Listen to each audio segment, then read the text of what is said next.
Pak Jokowi, jangan cabut laporan Pak Jokowi.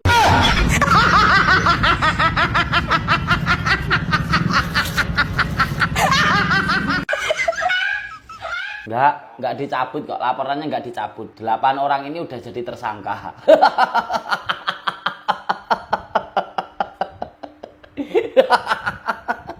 Mau tahu siapa aja yang jadi tersangka? Tersangka itu nggak penting buat saya. Artinya apa? Artinya saya meyakini sendiri bahwa ijazah Jokowi itu memang palsu. Ijazahnya itu nggak ada gitu loh. Sekarang coba kita bayangin ya, secara logika aja, kasat mata yang bisa kita lihat. Itu jelas-jelas di foto ijazah Jokowi itu bukan Jokowi.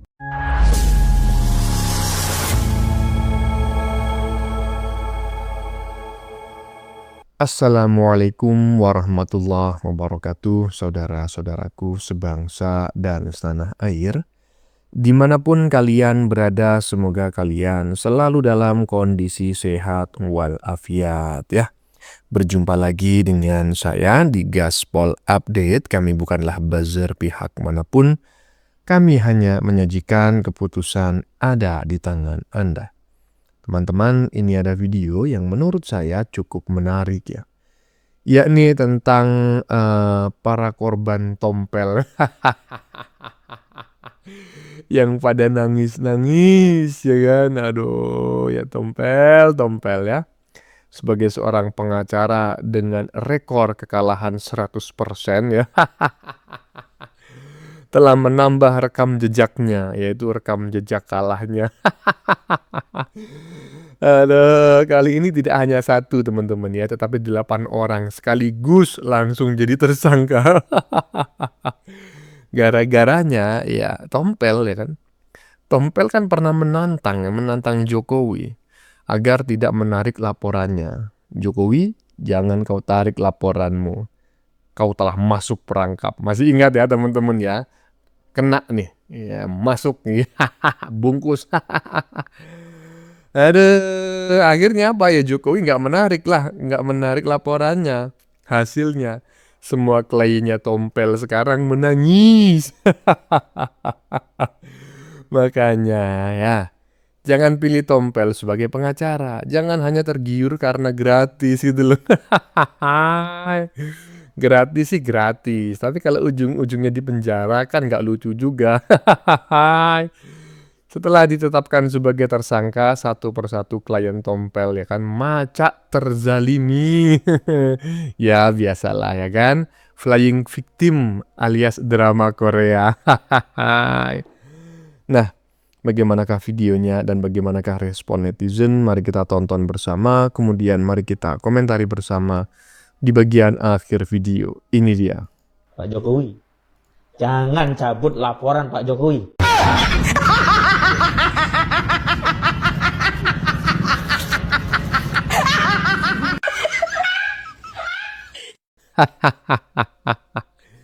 Pak Jokowi, jangan kau tarik laporanmu ya kan. Masuk kena nih, Jokowi kena perangkap, masuk ke dalam perangkap. Nggak taunya klien dia sendiri 8 orang sekaligus langsung ditetapkan sebagai tersangka ya. Dan sebentar lagi akan terdakwa ya, setelah menjalani sidang jadi terdakwa. Setelah terdakwa ya terpidana. Tompel, lanjut. Pak Jokowi, jangan cabut laporan Pak Jokowi. Nggak dicabut kok, laporannya nggak dicabut. 8 orang ini udah jadi tersangka.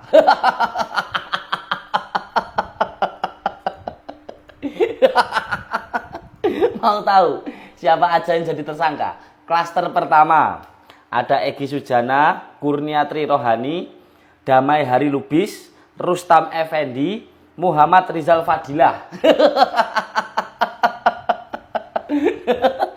Klaster kedua ada Roy Suryo, Rismond Hasiholan, Tifauziah Tiasuma alias DR Tifa. Jadi nggak dicabut kok, laporannya Pak Jokowi nggak dicabut. 8 orang ini udah jadi tersangka.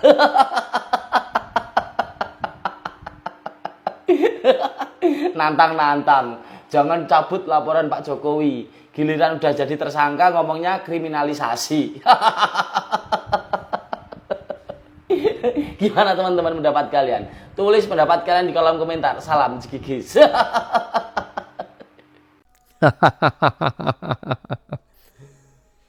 Setelah jadi tersangka ngomongnya kriminalisasi, ya kan? Coba Anda memilih pengacara yang tepat. Pasti pengacara itu saran-sarannya masuk akal. Misalnya jangan dilanjutkan, ya. Minta maaf saja. Karena ini kalau Anda dilanjutkan nanti kena pasal ini, pasal itu, pasal ini, pasal itu, ya. Anda semuanya akan jadi tersangka. Kalau jadi tersangka, nanti sidang akan dimulai di pengadilan. Anda bisa jadi terdakwa, setelah itu jadi terpidana. Kan seperti itu, sebagai seorang pengacara harusnya itu memberikan masukan kepada kliennya. Namanya aja kuasa hukum, ya kan? Penasihat hukum, kuasa hukum, ya kan? Nah ini malah enggak, malah mendukung perilaku salah, melanggar hukum yang dilakukan oleh kliennya. Malah yang disalahkan adalah Jokowi, ditantang pula, jangan kau tarik laporanmu Jokowi ya. Akhirnya apa? 8 orang bro langsung jadi tersangka. Akhirnya setelah jadi tersangka, playing victim, kami dizolimi, kriminalisasi. Koclak, lanjut. Polda Metro Jaya resmi menetapkan 8 tersangka kasus tudingan ijazah palsu Presiden ke-7 Republik Indonesia Joko Widodo. Salah satu tersangka yang ditetapkan pihak berwajib adalah Dr. Tifauzia Tiasuma alias Dr. Tifa. Menanggapi hal itu, Dr. Tifa menghargai dan menghormati proses hukum. Respons itu dituliskan Dr. Tifa melalui cuitannya di akun X pada Jumat 7 November 2025. Sebagai pembuka, Dr. Tifa menuliskan bahwa hari Jumat penuh berkah. Dalam cuitan tersebut ia menuliskan 3 poin terkait penetapan tersangka kasus tudingan ijazah palsu Jokowi. Poin pertama, Dr. Tifa menghargai dan menghormati proses hukum yang berlaku. Dengan begitu, ia menilai proses akan berlangsung terang benderang dan kebenaran harus berpijak. Selama proses hukum berlangsung, Dr. Tifa menyerahkan sepenuhnya kepada tim kuasa hukum. Poin kedua, Dr. Tifa meyakini apa yang dilakukan merupakan perjuangan mencari dan menuju kebenaran. Oleh sebab itu, ia meyakini perjuangan menuju kebenaran akan melalui jalan yang terjal dan berliku. Terakhir, Dr. Tifa menyerahkan semua proses hukum yang berlangsung kepada Tuhan. Ia mengaku siap lahir dan batin selesai ditetapkan sebagai tersangka kasus tuduhan ijazah palsu Jokowi. Kepolisian Polda Metro Jaya menetapkan 8 orang sebagai tersangka dalam kasus tudingan ijazah palsu Presiden ke-7 Republik Indonesia Joko Widodo. Kasus tersebut dilaporkan langsung oleh Jokowi dengan tuduhan pencemaran nama baik, fitnah, dan manipulasi data. 8 tersangka ditetapkan setelah melalui asistensi dan gelar perkara yang melibatkan pengawas internal dan eksternal. Sejumlah ahli dilibatkan dalam asistensi dan gelar perkara, yakni hukum pidana, ITE, sosiologi hukum, dan bahasa. Kedelapan tersangka dalam kasus tudingan ijazah palsu Jokowi adalah Egy Sujana, Kurnia Triroyani, Rizal Fadilah, Rustam Effendi, Damai Hari Lubis, Roy Suryo, Rismon Sianipar, dan Tifauzia Tiasuma. Hal ini diungkapkan Dr. Tifa pada Jumat 7 November 2025. Meski demikian, Dr. Tifa tak menjelaskan secara rinci soal langkah hukum yang akan ditempuh. Perkembangan selanjutnya nantinya akan disampaikan oleh sang kuasa hukum. Tifa mengatakan bahwa dirinya menghormati proses hukum yang tengah berjalan. Dirinya juga menyerahkan seluruh penanganan kasus kepada tim kuasa hukumnya. Menurutnya, proses akan berlangsung terang benderang. Hal serupa juga akan dilakukan Wakil Ketua Tim Pembela Ulama dan Aktivis atau TPUA Muhammad Rizal Fadilah. Awalnya, ia mengaku kaget ditetapkan tersangka oleh kepolisian. Diakui Rizal saat ini dirinya tengah menjalani ibadah umroh. Menurutnya, penetapan tersangka terlalu dipaksakan dan mencerminkan penggunaan hukum secara politis. Meski berstatus tersangka, Rizal menyatakan akan tetap melanjutkan perjuangan dalam menegakkan kebenaran dan keadilan. Ia juga berencana mengajukan gugatan pra-peradilan sebagai bentuk perlawanan hukum. Nah, kaget ya, Dokter Mangkra kaget ya. Ini menurut saya yang kaget justru harus masyarakat gitu loh. kok bisa-bisanya kau mencaci, memaki, menghina, bahkan memfitnah Jokowi dan keluarganya. Bahkan Jan Etes yang masih kecil pun tidak luput dari fitnahan-fitnahan kalian. Nah begitu Pak Jokowi menempuh jalur hukum dan akhirnya kalian ditetapkan sebagai tersangka. Lu kok kaget gitu loh. Yang seharusnya kaget itu kami, masyarakat. Kaget kenapa bang? Ya kaget aja, kok bisa kau itu kaget gitu. Kami kaget karena ngelihat kamu kaget dengan perilakumu sendiri. Aduh. Kemudian akan apa tadi? Melakukan perlawanan hukum. Perlawanan hukum apa? Hah? Perlawanan hukum apa? Apalagi yang akan kau lawan? Kalau masih pengacaramu itu si Tompel, gak usah kau ngelawan. Malah tambah banyak nanti hukuman yang akan kau terima. Lanjut. Assalamualaikum warahmatullahi wabarakatuh. Jadi Polda mengumumkan tentang 8 tersangka. Salah satunya saya, Rustam Effendi. Buat saya tersangka itu nggak penting buat saya. Artinya apa? Artinya saya meyakini sendiri bahwa ijazah Jokowi itu memang palsu. Ijazah itu nggak ada gitu loh. Sekarang coba kita bayangin ya, secara logika aja, kasat mata yang bisa kita lihat, itu jelas-jelas di foto ijazah Jokowi itu bukan Jokowi. Lihat bibirnya, kupingnya, matanya itu bukan Jokowi. Artinya tidak perlu dilihat, diperiksa secara lab, dibanding-bandingkan dengan lihat itu aja jelas itu bukan Jokowi gitu loh. Jadi penetapan tersangka ini buat saya ini mengada-ngada. Kami nggak takut nih ketika ditersangkakan, nggak ada takut-takutnya, karena inilah pilihan kami, perjuangan kami inilah untuk kepentingan orang banyak, buat kepentingan saya. Jadi kita bantu negara ini agar ke depan ini lebih bagus gitu loh. Kita nggak mau ada lagi nih pemimpin-pemimpin yang memasukkan identitasnya untuk maju ke pilkada, ke pilpres. Jadi jelas-jelas hari ini, saya pribadi nih sebagai aktivis, kawan-kawan saya ini ada banyak aktivis. Jadi sebelum tersangkakan 8 orang ini polisi harus bekerja dengan benar. Jangan sampai nanti masuk ke persidangan, ternyata terbukti ijazah Jokowi itu buatan yang kata Bang Bitor itu. Nah jadi saya menanggapi permasalahan tersangka ini biasa aja. Kita nggak takut, kita lawan kok. Kita biasa lawan itu. Zaman Soeharto kita lawan, semua presiden yang benar kita lawan, apalagi Jokowi yang jelas-jelas ijazahnya itu palsu gitu loh. Jadi jangan kriminalisasi orang yang berani membongkar ini. Kritik juga untuk, bukan kritik sebenarnya, untuk Pak Prabowo ya.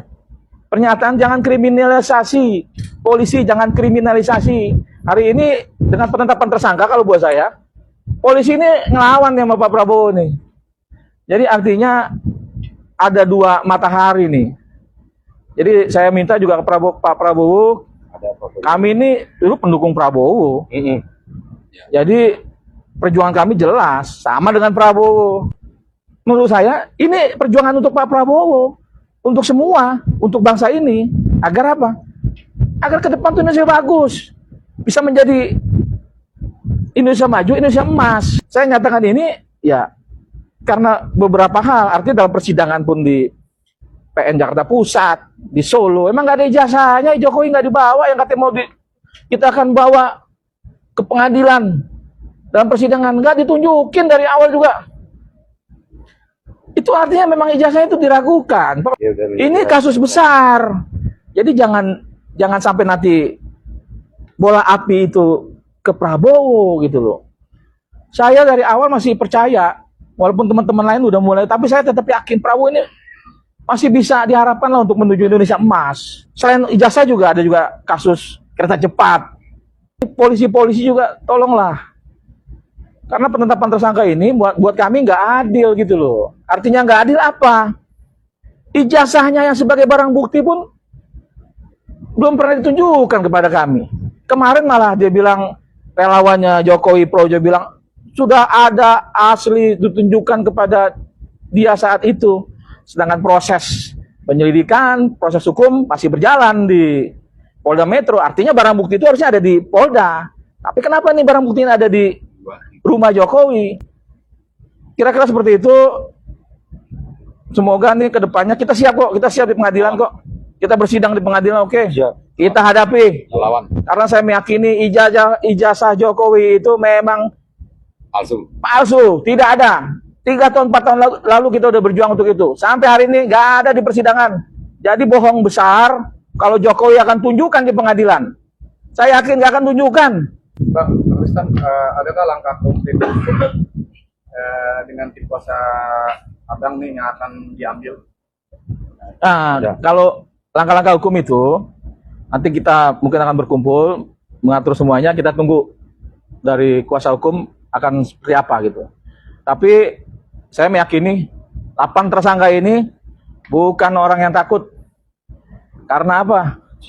Kami ini sebagai tersangka di dunia.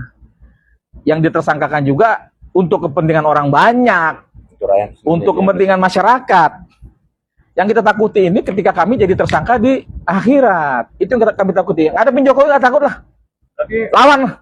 Bang Rustam merasa dengan keputusan ini bentuk diskriminasi ya? Kriminalisasi. Kriminalisasi, maaf. Kriminalisasi terhadap Abang dan para 8 tersangka ini. Ya, kalau menurut saya ini kriminalisasi. Ini momentum bagus untuk pihak Polri menjalankan tugasnya dengan baik. Sehingga apa? Sehingga rakyat melihatnya, oh ini polisi masih harus ada. Institusi Polri ini harus ada di Indonesia. Jangan sebaliknya. Yang saya khawatirkan itu ketika Polri melakukan kriminalisasi, rakyat melihat itu, rakyat marah.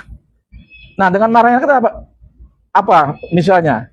Salah satunya mungkin rakyat akan menuntut polisi di bawah Departemen Dalam Negeri, di bawah kementerian. Ini luar biasa. Ya, kalau menurut saya kasihan lah. Karena polisi-polisi yang sekarang ini kan belum tentu sama dengan polisi rezim Jokowi gitu loh. Masih banyak polisi yang baik. Yang nggak benar itu mungkin 1-2 orang lah. Tapi kan ini pemimpin harus dipangkas nih. Harus dipotong.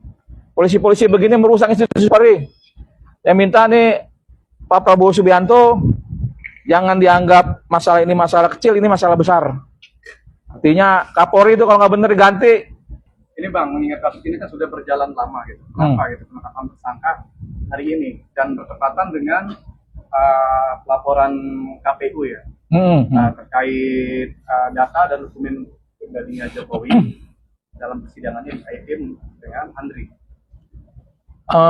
Kalau itu kalau menurut saya mungkin kebetulan aja kayaknya pas-pasan ya, pas kita melapor tadi di Barreskrim, dia ada konferensi pers Polda, ya mungkin desakan-desakan termul ini ya artinya saya melihat ini mungkin secara tidak kebetulan aja lah waktunya bersamaan gitu. Tapi kan dengan adanya masuk laporan tadi Bang Bona ya, ini suatu pegangan juga buat Mabes Polri ini buat memeriksa kembali bener nggak ijazah Jokowi itu di KPU segala macam itu nggak sesuai sesuai peraturan lah gitu kira-kira begitu Bang. Kriminalisasi, rakyat melihat itu rakyat marah. Nah dengan marahnya kita apa misalnya salah satunya mungkin rakyat akan menuntut polisi di bawah Departemen Dalam Negeri, di bawah kementerian. Ini luar biasa.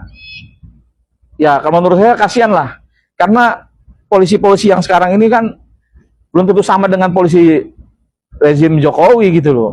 Masih banyak polisi yang baik. Yang nggak benar itu mungkin 1-2 orang lah. Tapi kan ini pemimpin harus dipangkas nih. Harus dipotong. Polisi-polisi begini merusak institusi Polri. Gitu loh.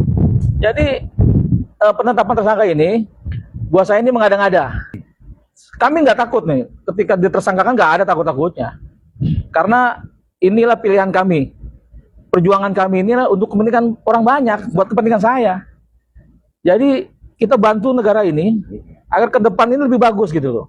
Kita nggak mau ada lagi nih pemimpin-pemimpin yang memasukkan identitasnya untuk maju ke pilkada, ke pilpres. Jadi jelas-jelas hari ini saya pribadi nih sebagai aktivis, kawan-kawan saya ini ada banyak aktivis. Jadi sebelum mentersangkakan 8 orang ini, Ini polisi harus bekerja dengan benar, jangan sampai nanti masuk ke persidangan ternyata terbukti ijazah Joko itu buatan yang kata Bang Bitor itu. Nah, jadi saya menanggapi permasalahan tersangka ini biasa aja. Kita nggak takut, kita lawan kok. Ini lagi ya kan, sok-sokan kesana kemari. Setelah ditetapkan sebagai tersangka, ujung-ujungnya macam kayak gini. Ini baru klaster tahap pertama loh, sudah ada 2 klaster ya. Jangan dianggap ini berhenti loh teman-teman ya, masih ada klaster-klaster selanjutnya, ada tahap-tahap selanjutnya. Masa sih Bang? Iyalah. Emang siapa Bang yang nanti akan disasar itu? Host Setannya TV. Kemudian si Tompel itu akan masuk semua. Jadi klaster ketiga itu tahap kedua nanti berhubungan dengan orang-orang yang dianggap profesional gitu ya. Kalau Setannya TV kan menganggap dirinya adalah seorang jurnalis ya kan.